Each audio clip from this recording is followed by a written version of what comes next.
Juan capítulo 12, verso 31, la atracción irresistible de la cruz. Ahora es el juicio de este mundo. Ahora el príncipe de este mundo será echado fuera. Y yo, si fuere levantado de la tierra, a todos atraeré a mí mismo. Y decía esto dando a entender de qué muerte iba a morir. Una niña que iba a una escuela que era atendida por misioneros cristianos estaba sentada en la primera banca escuchando a su maestra. Y cuando la maestra narraba cómo fue que clavaron a Jesús en la cruz, las lágrimas de esta pequeña niña llenaron sus ojos. De pronto ella se levantó y dejó el aula, partió, salió hacia afuera.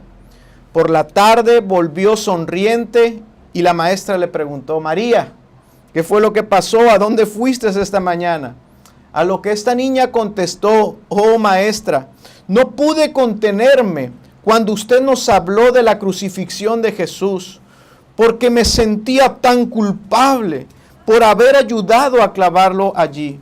Salí de la escuela, me arrodillé y le supliqué a Jesús que perdonase mis pecados, porque yo había ayudado a clavarlo en la cruz. Y le rogué y le supliqué que me perdonase por haber hecho eso. Me sentía muy triste por esto, maestra, pero me levanté después de mi oración con mi corazón lleno de felicidad. Hermanos, esta historia que les acabo de contar ha ocurrido miles y miles de veces alrededor por lo largo de más de 2000 años. Esta historia de un corazón regenerado, de un corazón impactado por el poder de lo que aconteció en la cruz, no puede ser otra cosa sino el resultado sobrenatural de la obra de Dios en los hombres. Ningún hombre puede producir por sí mismo tal efecto. Es el resultado de la asombrosa atracción que hay en la cruz de Cristo. Y de eso hoy quiero que hablemos, hermanos. Hoy hablaremos de los asombrosos resultados que emanan, que fluyen de la cruz de Cristo. El texto anterior que vimos la semana pasada nos habló del alto costo que pagarían el Padre y el Hijo para salvar a los pecadores. La semana pasada hablamos de que tenía el hombre la necesidad de un sustituto que viniera a pagar por el pecado y que era necesario una imputación, una transferencia real de nuestro pecado hacia ese sustituto, quien era Jesús. Vimos la agonía de Jesús cargando con el pecado del hombre y cómo él estaba sufriendo tal agonía en su alma. Nuestro Señor Jesucristo iría a la cruz para satisfacer su justicia, para glorificar, vimos la semana pasada, ¿verdad? Para glorificar al Padre. Y recordamos que la cruz glorificaría al Padre. Recordamos cuán doloroso sería el camino que tendría que sufrir Jesús para poder cumplir su meta, su propósito. Sin embargo, por último vimos que el Padre promete al Hijo, después de su oración, el Padre, se escucha una voz del cielo y esa voz era una promesa, un testimonio del Padre que prometía glorificar a Jesucristo. Ahora Jesús, después de que se oyó esa voz, Jesús, después de haber manifestado su agonía, algo sucede en Cristo, en Jesús, que hace que dé un testimonio maravilloso y nos testificara cuáles son los beneficios o los acontecimientos que emanarían después o durante, que emanarían de la cruz. Hay 3 acontecimientos que tendrán lugar en la cruz. 3 importantes acontecimientos. La primera cosa o consecuencia de que Jesús fuese levantado en la cruz es que resultaría en el juicio o condenación de este mundo. En el verso 31 Jesús declara: ahora es el juicio de este mundo. En la cruz a simple vista se aprecia una aparente victoria del mundo sobre Jesús. En la cruz, a simple vista, de una manera humana, terrenal, aparenta una derrota de Cristo, ¿verdad? Porque estamos viendo la muerte de un hombre y el mundo dándole muerte a este hombre, y esa aparente victoria del mundo sobre Cristo, por supuesto, no es verdadera. Las personas que escucharon a Jesús así lo entendieron. Cuando estas personas están escuchando a Cristo, ellos están entendiendo o viendo en la cruz o en la muerte de Jesús una aparente derrota de Cristo. Fíjese en el verso 34, dice: nosotros hemos oído de la ley que el Cristo, ¿qué dice? Permanece, no que muere, sino que permanece para siempre. ¿Cómo es entonces, Jesús, que estás diciendo que vas a morir? ¿Por qué dices que tienes que ser levantado? ¿Por qué acabas de enseñar que es necesario que la semilla muera? ¿Por qué estás hablando de muerte? La muerte de Jesús sería una aparente victoria del mundo sobre Jesús, pero no es así, sino que la cruz es la victoria de Cristo sobre el mundo. Y Jesús dice: cuando yo fuese levantado, esa será la hora definitiva del juicio de este mundo. Según el mundo, según sus enemigos, la muerte de Jesús demostraría que Jesús no era quien dijo ser. Es por eso que sus enemigos se ponen de acuerdo para darle muerte. Si Él muere, entonces será la evidencia que necesita todo Israel para darse cuenta que Jesús era un impostor. Y acordaron, dice la Escritura, darle muerte. Ese mundo quería vencerle porque le aborrece. Juan capítulo 7, verso 7, Jesús ya había dado testimonio de ese aborrecimiento. Dice: el mundo me aborrece porque yo testifico de él, porque sus obras son malas.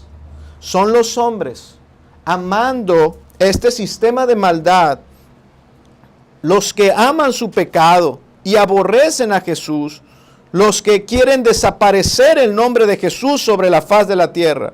Es este mundo el que quiere levantarse contra Cristo y destruirle. 2000 años han pasado ya, más de 2000 años ya han pasado, y podrán pasar otros 1000 años más, y este mundo seguirá aborreciendo a Jesús. Seguirá intentando deshacerse del nombre de Cristo, porque este mundo, las personas de este mundo, aman su pecado, y harán lo que sea por manchar el nombre de Cristo, por distorsionar quién es Cristo, por desacreditar a Jesús, tratar de aprisionarlo, de encajonarlo, pero no podrán, porque Cristo ya venció al mundo. Los hombres siguen creyendo que pueden deshacerse de Él, creen que pueden vencerle, pero la cruz fue la victoria definitiva de Cristo sobre este mundo. La muerte de Jesús en la cruz tiene un significado oculto para los incrédulos. La cruz tiene un significado oculto para todos aquellos que le rechazan. Los enemigos de Jesús no podían ver, no podían entender, porque Jesús había dicho: ustedes están ciegos.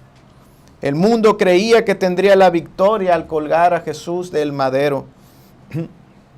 Pero la cruz en realidad llegó a ser su propia condenación, como dijo Jesús. Su propia condenación. Ahora es el juicio de este mundo. Si yo fuese levantado de la tierra, este mundo firmará su condena. Así que aunque Jesús vino a salvar y no a condenar, aquellos que rechazan a Cristo se condenan al juicio eterno del infierno. Juan capítulo 3, verso 18. Dice la Escritura: el que no cree ya ha sido condenado, porque no ha creído en el nombre del unigénito Hijo de Dios. Y esta es la condenación, que la luz vino al mundo y los hombres, ¿quiénes? Los hombres, estas personas que forman parte de este mundo maligno, amaron más las tinieblas que la luz, porque sus obras eran malas. Así es que el mundo es ese sistema maligno de maldad, ese sistema satánico, pero son todos aquellos que forman parte de ese reino. Y estamos hablando de hombres y mujeres reales. Están condenados por no creer en Jesucristo. Son palabras fuertes, ¿verdad? Son palabras fuertes. El mundo, tanto gentiles como judíos, estamos hablando del mundo, mexicanos, asiáticos, europeos, el mundo que rechaza a Cristo, donde quiera, en cualquier latitud del planeta, está condenado por rechazar a Jesús. Automáticamente está condenado por no recibir a Jesús como el sustituto salvador, aquel que el Padre nos ha provisto para ser salvos. La Escritura dice en Juan 3:36, el que cree en el Hijo tiene la vida eterna, pero el que rehúsa, ¿quién? El que rehúsa creer en el Hijo no verá la vida, sino que la ira de Dios está sobre él. La ira de Dios estará, estuvo o está. Está sobre de él. El mundo está condenado. Y la cruz evidenció esa condena. El rechazo absoluto de este mundo hacia Cristo.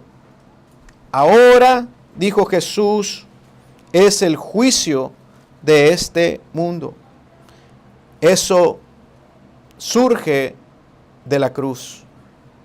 En segundo lugar, hermanos, no solo el mundo sería condenado como consecuencia al rechazo hacia Jesús, a la obra de Cristo.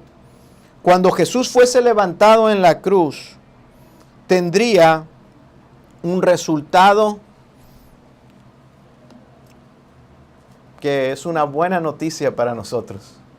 Un resultado maravilloso. Jesús dijo, el príncipe de este mundo será arrojado fuera. Cuando fuese levantado en la cruz, el príncipe, el gobernador de este mundo será arrojado fuera. Satanás es el moderador de este mundo. Los maestros, los rabinos judíos daban este nombre a Satanás. Ellos conocían a Satanás como el príncipe de este mundo. Y ellos entendían bien lo que Jesús estaba diciendo. Ha llegado el momento en que Satanás sea arrojado fuera. El mundo ha sido condenado y Satanás, su gobernador, su moderador, será arrojado fuera. La Biblia dice el príncipe de este mundo. El apóstol Pablo llega a llamar a Satanás el Dios de este mundo en 2 Corintios capítulo 4, verso 4. El Dios de este mundo. Naturalmente no es que Satanás tenga verdadero dominio sobre este mundo, pero sí que influye en los hombres para apartarlos y mantenerlos alejados del reino de Cristo. Jesús dijo, ustedes son hijos de vuestro padre, el diablo. De una manera natural, todos los hombres que forman parte de este mundo maligno, de una manera natural sirven a Satanás como su padre. Recordemos cuando Jesús fue tentado en el desierto en Lucas capítulo 4, verso 6. Ahí Jesús es tentado por Satanás en el desierto y Satanás le dice estas palabras: a ti, Jesús, te daré toda esta potestad y la gloria de ellos, porque a mí me ha sido dada, me ha sido entregada. Satanás le estaba diciendo: tú sabes bien estas cosas. Tú sabes bien, Jesús, quién es el que tiene dominio sobre este mundo de hombres pecadores. Sabes que soy yo y yo puedo darte a ti la gloria de esos reinos. Y a quien yo quiero, se las doy. ¿Por qué? Porque Él es el príncipe de este mundo. Si tú postrado me adorares, todos serán, ¿qué? Tuyos. Satanás está ofreciendo, ¿qué? Un reino. Está ofreciendo los reinos de este mundo. Pero si tú, ¿qué? Me adoras. Jesús da su respuesta que todos conocemos: vete de mí, Satanás, porque Cristo está, al Señor tu Dios adorarás y a Él solo servirás. Fíjese que la respuesta de Jesús no fue negar que Satanás tenía poder y dominio en este mundo. La respuesta de Jesús fue: yo no voy a hacer lo que tú quieres, yo no voy a tener un reino. Yo vengo por un reino, pero no es el que tú me estás ofreciendo. Yo vengo por un reino espiritual. Tú tienes dominio sobre este reino por un tiempo, pero Jesús dijo: en esa hora, cuando yo fuese levantado, yo echaré, arrojaré, expulsaré a Satanás. Satanás está entronado en los corazones de los incrédulos, hermano. El reino de Satanás es el corazón del hombre. Él está ahí sentado como Señor y Dios en cada persona que no ha recibido a Cristo. Él es su Dios y está entronado y lo gobierna. Efesios capítulo 2, verso 2, dice la Escritura: en los cuales anduvisteis en otro tiempo, siguiendo la corriente de este mundo, conforme al príncipe de la potestad del aire, el espíritu que ahora opera en los hijos de desobediencia. Wow.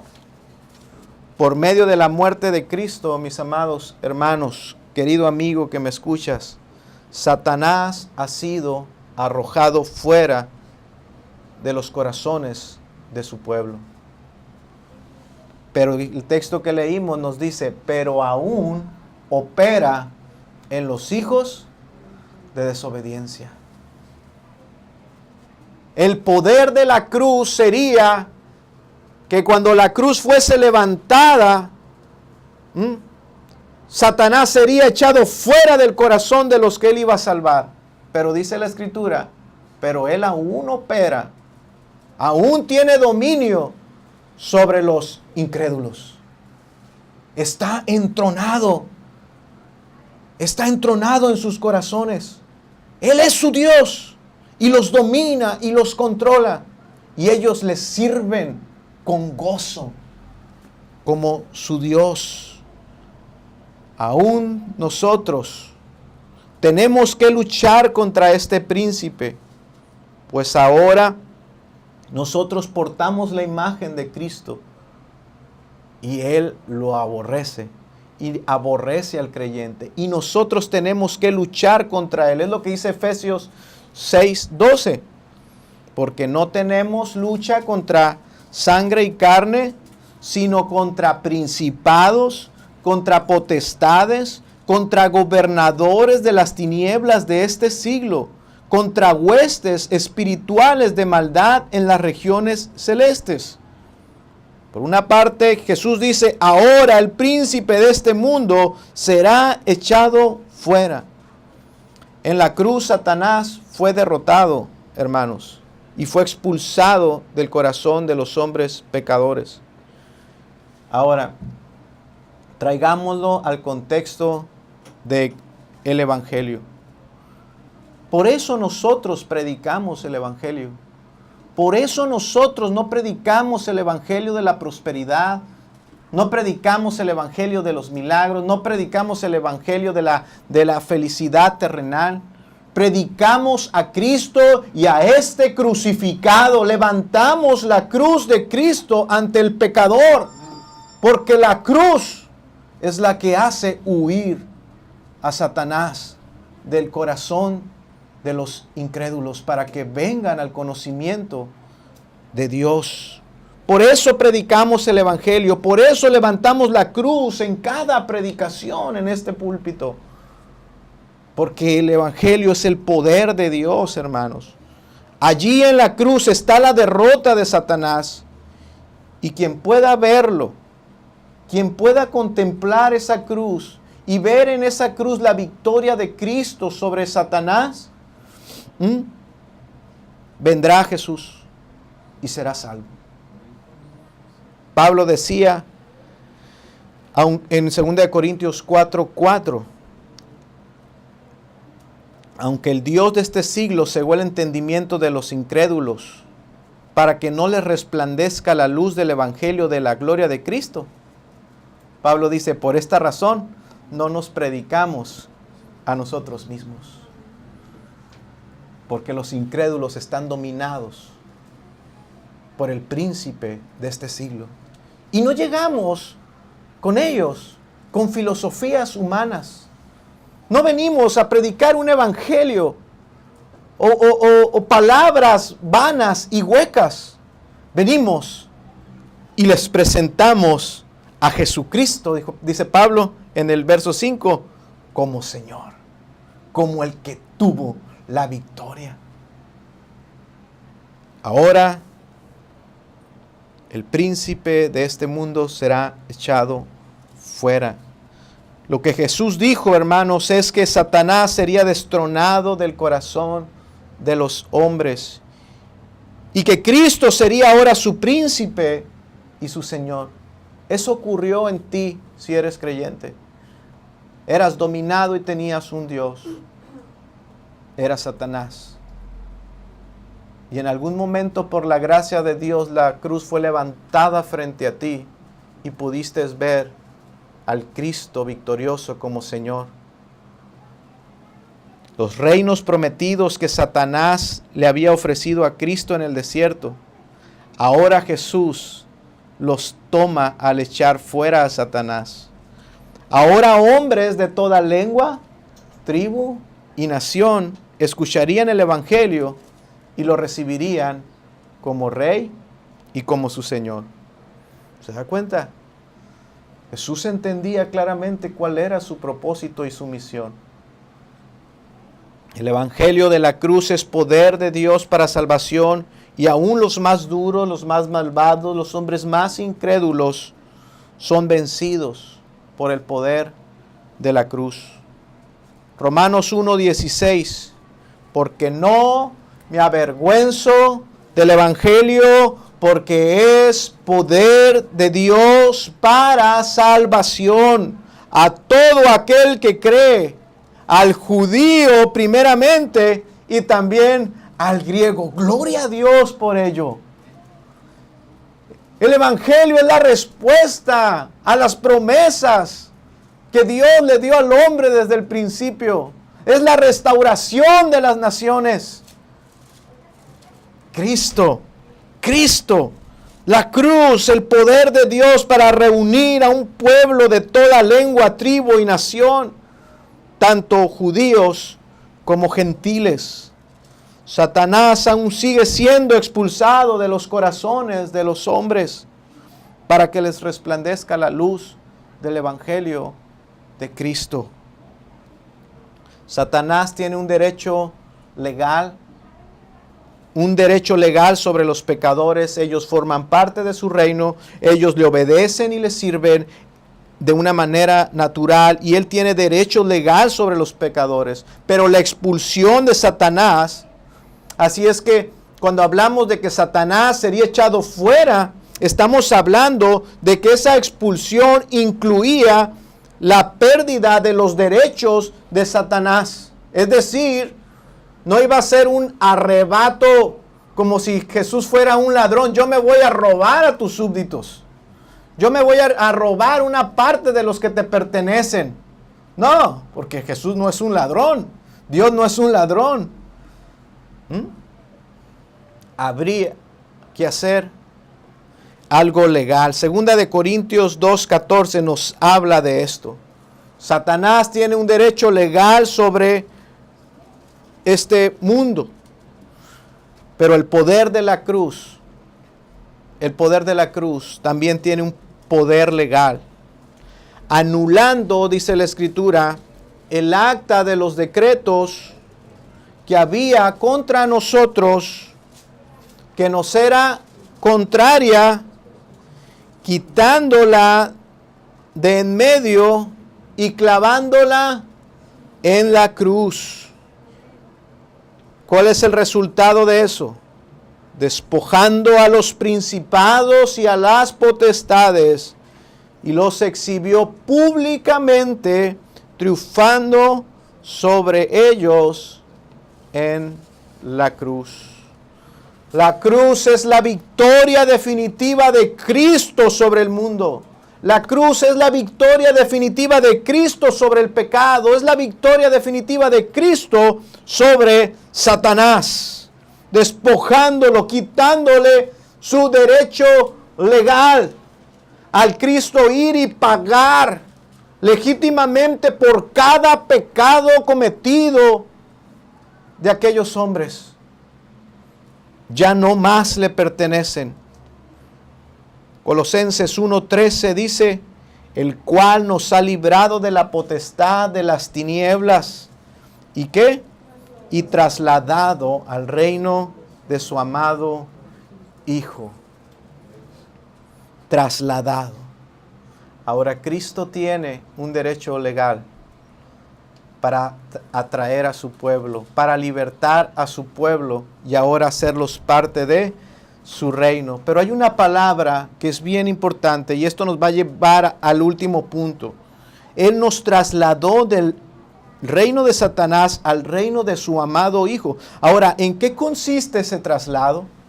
La Biblia dice que nosotros aborrecemos a Dios, que somos enemigos de Dios. Ahora Jesús hizo algo por nosotros y ahora Él tiene que trasladarnos del reino de las tinieblas al reino de su Hijo. ¿Cómo fue ese traslado? ¿En qué consiste? Jesús lo expresó de la siguiente manera. Cuando fuese levantado de la tierra, Jesús dijo, atraeré a todos a mí. En el verso 32. Y yo, si fuese levantado de la tierra, a todos atraeré a mí. La muerte de Cristo en la cruz ejercería un beneficio irresistible en el pecador. Jesús dijo atraeré, y en el original es la misma palabra que trasladar. Cuando Jesús, en Colosenses, que dice trasladado del reino de su amado Hijo. Jesús dijo, yo los atraeré, los trasladaré. En el original esa palabra es muy distinta. En el griego esa palabra significa arrastrar. Los arrastraré a mí mismo. Y esta palabra nos permite contemplar más claramente cuál es la condición del hombre. Nos ilustra claramente la historia de la humanidad que se ha caracterizado por un constante rechazo a Dios. La historia del hombre no ha sido más que la historia de la resistencia del hombre hacia Dios. Los hombres no quieren venir a Dios, ni pueden venir a Dios. Por eso Jesús dijo en Juan capítulo 6, verso 44, ninguno puede venir a mí si el Padre que me envió no los trajese. De nuevo, la misma palabra en el griego. No los trajese.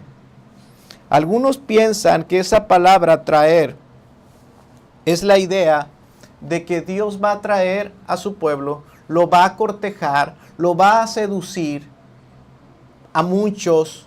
Y de todos esos muchos que están viendo la misericordia, el amor de Dios, entonces muchos de esos van a decidir venir a Cristo. Y otros no. Y otros no. No, esa no es la palabra. Dice, ninguno puede venir a mí. No hay deseo, no hay nada en el hombre que quiera venir a Jesús. Jesús dijo, eso no se puede, nadie puede venir a mí. Lo que tiene que suceder es que el Padre que me envió los traiga. Los traiga. Ninguno es ninguno, hermanos.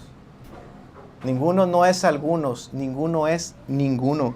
La buena noticia para el hombre es como, voy a usar las palabras del doctor R.C. Sproul. Él dice, aunque resistimos a Dios, la gracia de Dios es tan poderosa para superar y vencer nuestra tendencia natural a resistirlo. Jesús dijo, cuando yo fuese levantado, habrá una atracción en la cruz que los va a atraer hacia mí. Y eso es buena noticia para ti. Sí, querido amigo, el mismo Dios al cual tú resistes es el mismo Dios que toma la iniciativa para traerte a Él. Ese poder, esa fuerza que vence al hombre, está en la cruz. No está en otro lugar. No está en mostrarles a las personas a un Dios que los va a hacer más felices. Esa fuerza emana cuando el hombre puede contemplar al Cristo crucificado en la cruz, derramando cada gota de su sangre por sus pecados. Hay una fuerza que atrae al hombre, lo arrastra hacia Él. Es más fuerte que su resistencia. Ese poder existe porque Cristo derramó su vida por nuestros pecados. Su muerte como sustituto atraería pecadores de todas las naciones. Si yo fuese levantado, atraeré a todos a mí mismo. Era por medio de su muerte entonces y de su crucifixión que Jesús tendría su reino. Y no por medio de un reino terrenal y temporal, no por medio de ascender a un trono aquí en la tierra en que sería que Él establecería su reino, sino a través de entronarse en el corazón de cada hombre y cada mujer que había sido designado para ser suyo. Ahí, tomando posesión del corazón del hombre. Hijo mío, dame tu corazón. Ahora entienda ese versículo. Eso es una ordenanza. Dame tu corazón. No es algo bonito así como que, si tú quieres, dame tu corazón. No. Dame tu corazón. Es una orden del Altísimo, del Rey de Reyes, del Señor de Señores. Y cuando Él ordena, las cosas suceden. Si esas palabras se escuchan verdaderamente en el corazón del hombre, el hombre no puede resistirlas y es atraído hacia Cristo. Hijo mío, dame tu corazón. Ahí es el reino, está reinando nuestro Señor en nuestras vidas. Su reino es espiritual. El reino que Cristo vino es un reino espiritual. Jesús dijo, mi reino no es de este mundo, sino que Él vendría a reinar en el corazón de su pueblo. Y así, la cruz, que era un símbolo de infamia, se vuelve entonces el triunfo de Cristo. De esa cruz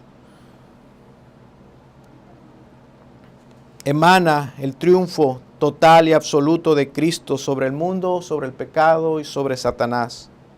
Ahora podemos ver, hermanos, lo que significan las palabras del apóstol Juan cuando él nos dice, nosotros le amamos a Él porque Él, ¿qué? Nos amó primero. No es que Él nos amó y nosotros dijimos, ay, qué bonito ama a Dios. No, Él nos amó de tal manera que nos metió la mano, venció nuestra resistencia y nos trajo a Él. Jesús es el que atrae a todos los que vienen a Él. Esto es lo que hace a la cruz irresistible, abriendo los ojos de los ciegos para que puedan contemplar el sacrificio sustitutivo. La cruz lo hace venciendo nuestra obstinada resistencia. Cuando podemos quedar aterrados ante la imagen de la cruz, viendo cómo un inocente está muriendo por nosotros. Cuando quedamos aterrados viendo el juicio del Padre cayendo sobre su Hijo y pensando nosotros siendo redarguidos por el Espíritu, diciendo, yo debería de estar allí, qué terrible, qué horrible. Cuando contemplamos la cruz que fue levantada y vemos la gran misericordia y amor, viendo Él lo hizo por mí, se interpuso entre la daga y Él recibió el castigo. Ruego al Señor que Él te abra los ojos, por medio de la fe puedas ver en la cruz la gran victoria de Cristo en la cruz. Qué triste es, qué lastimoso es escuchar a hombres como el Papa Francisco declarando cínicamente que la cruz de Cristo fue la derrota de Dios.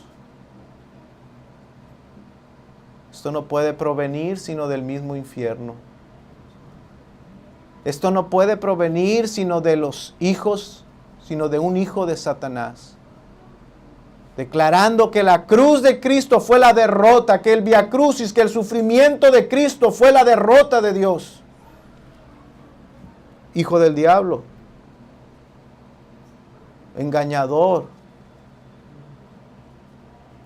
La cruz de Cristo es la victoria de Dios sobre mi pecado, sobre Satanás y sobre este mundo que está condenado. De los reinos de este mundo, hermanos, hay coronas que son usadas por los reyes, cuyo valor sería imposible calcular, ¿verdad? No sé si ustedes han visto las coronas de la reina Isabel.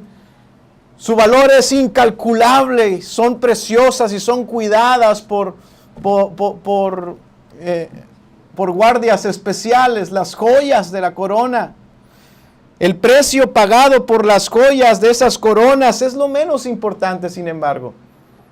El verdadero valor de esas coronas está en todos los hombres y mujeres que murieron para lograr establecer el reino de esa nación. Ríos de sangres humanas, eso es lo que da el verdadero valor a esas coronas. Pero en nuestra estimación, hermanos, la cruz de Cristo es muchísimo más valiosa que todas las coronas de los reinos de este mundo. Porque Cristo llegó a ser rey por medio de su muerte. Porque Cristo se humilló más que todos y llegó a su reino por medio de la puerta de la tumba y ascendió a su trono por medio de la cruz. Oh, querido hermano, querido amigo, persona que me escuchas, que pudieses tú contemplar al Cristo vencedor. Si pudieres entender el misterio de lo que hay en ese sacrificio, tu pecado, tu condena siendo pagada por un inocente, siendo pagada por completa para que no quedase nada más. Si pudieses ver lo que significa la salvación por tu vida, para librarte de la muerte y de la condenación eterna, que pudieses contemplarla. Pero quiero advertirte, quiero terminar este mensaje con las mismas palabras de Jesús. Quiero advertirte como las mismas palabras de Cristo. Él está advirtiendo el peligro en el que estás si sigues en tinieblas y en incredulidad. Ve el versículo 35. Jesús dice después de estas palabras: andad entre tanto que tenéis luz, para que no os sorprendan las tinieblas. Andad, andad. Es un mandato. Es un mandato, no es una opción. Jesús ordena que andes, que vengas. que vengas a Cristo. Él lo ordena. Jesús dijo, mis ovejas oyen mi voz. ¿Y qué? Y me siguen. Si alguien puede escuchar la invitación de Cristo a venir a Él, andad en luz, venid a mí, yo soy la luz del mundo. Abandona tus tinieblas, ven y arrepiéntete de tu pecado. Cristiano, si estás luchando o estás atorado en un pecado, escucha la voz de Cristo. Ven a mí, deja tus tinieblas. Es una orden. Ven a Él. Jesús te dice, ven y camina conmigo. Andad en luz, anda conmigo. Hay tiempo, querido amigo, para venir a Cristo. Entre tanto que tenéis luz, dice, hay un tiempo. Mientras tengas luz, si aún tu conciencia te reclama, te exhorta la necesidad de reconciliarte con Dios, si aún tienes tu conciencia despierta y sabes que necesitas una reconciliación con Dios, ven a Él. No tienes todo el tiempo, aún tienes algo de luz, ven a Él. Andad entre tanto que tienes luz. Ven a Cristo para que no te sorprendan las tinieblas. Si la llama del Evangelio ha sido encendida frente a usted, hermano, si está luchando, si está batallando, si siente que está sumido en tinieblas, y usted puede escuchar la invitación de Cristo de dejar las tinieblas y de venir a Él. Si aún hay luz en ti, ven a Él y no esperes más. Jesús dice, creed en la luz. Andad entre tanto que hay luz para que no les sorprendan las tinieblas. Creed en la luz. Es decir, Él está diciendo, crean en mí, yo soy la luz del mundo. Crean en mí. El que me sigue, dijo Jesús, nunca andará en tinieblas. Creed en la luz para que seáis hijos de luz. Y esta es la promesa del Evangelio. Esta es la promesa, aquellos que vienen a Él, que abandonan las tinieblas y vienen a Él, serán hijos de luz. Él promete una identificación amorosa con el pecador. Una identificación filial y amorosa con el hombre pecador. Si vienes a Él, Él promete darte una nueva naturaleza. Serás hijo de luz. Te va a recibir. Aunque vengas del otro reino de Satanás, Él recibe a los que vienen a Él. Y a los que a mí vienen, dijo Jesús, ¿qué? A nadie, a ninguno voy a echar fuera. Levántate, ven a Cristo. Ven a Cristo, deja tus tinieblas y ven a Él. Él promete darte una nueva naturaleza espiritual. En Juan capítulo 1, la Escritura dice, a los suyos vino, pero los suyos no le recibieron. Mas a todos los que le recibieron, a los que creen en su nombre, les dio potestad de ser hechos hijos de Dios, los cuales no son engendrados de carne y sangre, ni de voluntad de varón, sino que de Dios. Termino con esta última parte del verso 36. Estas cosas habló Jesús y se fue y se ocultó de ellos. Siempre o regularmente digo esta frase. Hay tiempo para venir a Cristo, pero no todo el tiempo. Hay tiempo para venir a Cristo en arrepentimiento y fe, pero no tienes todo el tiempo. Jesús, después de haber hablado estas cosas, se fue y se ocultó de ellos. Un día, querido amigo,